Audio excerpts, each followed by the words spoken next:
तो देखो exercise 13.1 class 10 NCERT का क्वेश्चन नंबर हम लोग देखेंगे 6। काफी बेहतरीन क्वेश्चन है और आसान भी है। दवा का एक कैप्सूल, दवा का कैप्सूल तुम लोग देखा होगा, दो तरह का दवा का कैप्सूल देखने को मिलता है जनरली। एक बेलनाकार दिखता है ना, और एक दिखता है कैसा, बेलनाकार भी होता है और दोनों साइड से क्या होता है, अर्धगोलाकार भी होता है। देखा होगा कैप्सूल, लंबा जो कैप्सूल आता है वह बेलनाकार भी होता है और दोनों साइड से अर्धगोलाकार भी जुड़ा हुआ भाग दिखता है। मतलब कुछ इस प्रकार का दिखता है। बीच में दिखेगा सिलेंडर जैसा और साइड साइड से जुड़ा रहता है अर्धगोला। इस प्रकार का कैप्सूल तुम लोग जरूर देखा होगा अपने लाइफ में। हालांकि तुम लोग जब देखा होगा तो देखा होगा बीच में रहता है ज्वाइंट जैसा, कप पे कप चढ़ा के लगा दिया जाता है। तो ये क्वेश्चन के अकॉर्डिंग हमने फिगर बनाया है कि एक कैप्सूल जो है वह बेलन के आकार का है, जिसके दोनों सिरों पर एक एक अर्धगोला लगा हुआ है। इस पूरे कैप्सूल की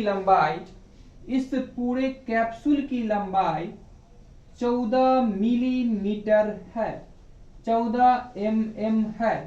समझ में आ रहा बात। और इस कैप्सूल का व्यास यानी कि यहां से लेके अगर यहां तक की बात करें तो 5 mm है।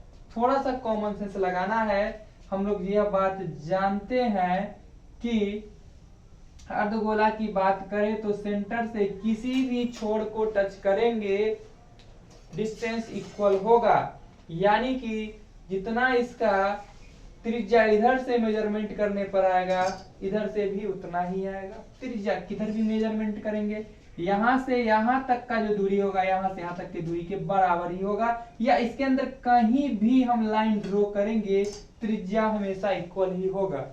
क्या सेंटर से टोटल 5 mm है, यानी कि यह त्रिज्या की बात करें तो यह त्रिज्या हो जाएगा 5/2 mm, 5/2 mm यानी कि 2.5 mm। ध्यान समझना, इधर भी 2.5 mm, इधर भी आएगा, ये व्यास है, इधर भी आएगा कितना, 2.5 mm ही आएगा।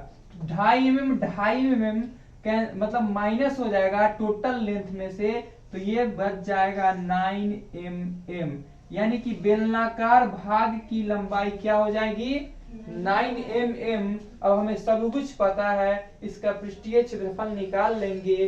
बेलन का पृष्ठीय क्षेत्रफल होता है 2πrh, 2πrh।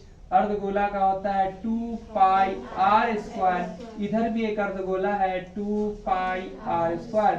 सभी को ऐड करेंगे और फाइनल रिजल्ट तक हम लोग पहुंच सकते हैं बहुत आसानी से। ठीक है, पहले ही बता चुके हैं क्षेत्रफल का जब भी बात होता है तो जो आंख से नजर आता है वही होता है। तो आंख से जो जो चीज नजर आए सबको जोड़ दो, आंसर आ जाएगा। तो चलो लिख देते हैं जो जो पता है। तो लिखते हैं दवा के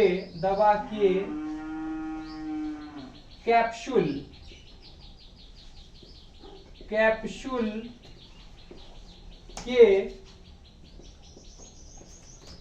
बेलनाकार भाग का व्यास बराबर अर्धगोलाकार भाग का व्यास, अर्धगोलाकार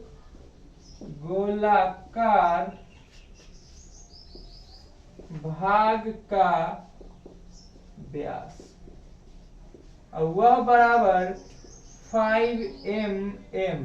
हम चाहें तो लिख सकते थे दवा के कैप्सूल के बेलनाकार भाग का व्यास और अर्धगोलाकार भाग का,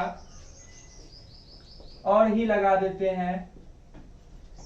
ठीक है, का व्यास और अर्धगोलाकार भाग का व्यास। कहने का तात्पर्य है दवा के कैप्सूल का ही ये भाग है, वो कितना है 5 mm। तो इसलिए हम बोल सकते हैं इसका त्रिज्या क्या हो जाएगा 5 mm/2, यानी कि 2.5 mm। क्लियर है? अगर हम यहाँ नहीं भी लिखते कोई दिक्कत नहीं था, इतना पे ही छोड़ सकते थे। त्रिज्या को r से डिनोट करते हैं, हम यहाँ लगा ही देते हैं r, ताकि अच्छा रहेगा। ठीक है ना? अब आगे देखो क्या बोल रहा है। पूरे कैप्सूल की लंबाई कितनी है? 14 mm है। पूरे कैप्सूल की लंबाई पता है हमें, पूरे कैप्सूल की लंबाई हमें ज्ञात है, वह है 14 mm। इसलिए कैप्सूल के बेलनाकार भाग की लंबाई, कैप्सूल के बेलनाकार भाग की लंबाई की बात करें तो क्या आ जाएगा? ये हाइट है, लंबाई इसके लिए हाइट है, वह बराबर 14 mm माइनस, यहाँ लिखा हुआ था, ठीक है, गुने 2। क्यों गुने 2? ध्यान समझना, 5/2 इधर भी है, 5/2 इधर भी है, तो 2 से गुना कर दिए, देखो यह से ये कैंसिल हो गया, और यहाँ से आ जाता है 14 में से 5 गया तो 9 mm। समझ में आ रहा बात? अब आगे निकालना क्या था? सब चीज हमें पता चल चुका है। अब निकालना इसका पृष्ठीय क्षेत्रफल ना, कैप्सूल का पृष्ठीय क्षेत्रफल। इसलिए कैप्सूल का पृष्ठीय क्षेत्रफल, पृष्ठीय क्षेत्रफल यानी कि निकल के आएगा फॉर्मूला क्या चीज? बेलन का वक्र पृष्ठीय क्षेत्रफल plus 2 pi R square, 2 into अर्धगोला का पृष्ठीय क्षेत्रफल, दोनों अर्धगोला है इसलिए 2 इंटू लगा दिए, दोनों सेम था। अब ध्यान से देखो, 2 यहाँ भी है, 2 यहाँ भी है, पाई यहाँ भी है, पाई यहाँ भी है, आर यहाँ भी है, आर यहाँ भी है, यानी कि 2 पाई आर हम कॉमन ले ले तो यहाँ से बच जाता है ओनली एच, प्लस यहाँ से एक 2 और बच गया, और यहाँ से एक आर और बच गया। समझ आ रहा बात? तो देखो 2 गुने पाई का वैल्यू नहीं दिया हो तो 22/7 इंटू रेडियस, चलो हम लोग लेके चलते 5/2 ही, ठीक है, इंटू हाइट कितना था मेरा? तो 9 mm आया था, प्लस 2 इंटू रेडियस तो 5/2। देखो फायदा क्या किया 5/2 लेने से? ये देखो ये 2 से 2 हो गया cancel, mm into mm square, ठीक है, यहाँ से 2 गुने 22/7 गुने 5/2 गुने 9 5 14 mm स्क्वायर। अब देखो 7 से 7 दूनी 14 और 2 से 2 पंगा ले लिया, 22 दूनी, या देखो 5 दूनी 10, यानी कि 10 को 22 से गुना करेंगे 220 mm स्क्वायर, और यही होगा मेरा फाइनल आंसर। चलो इसको कर लो नोट।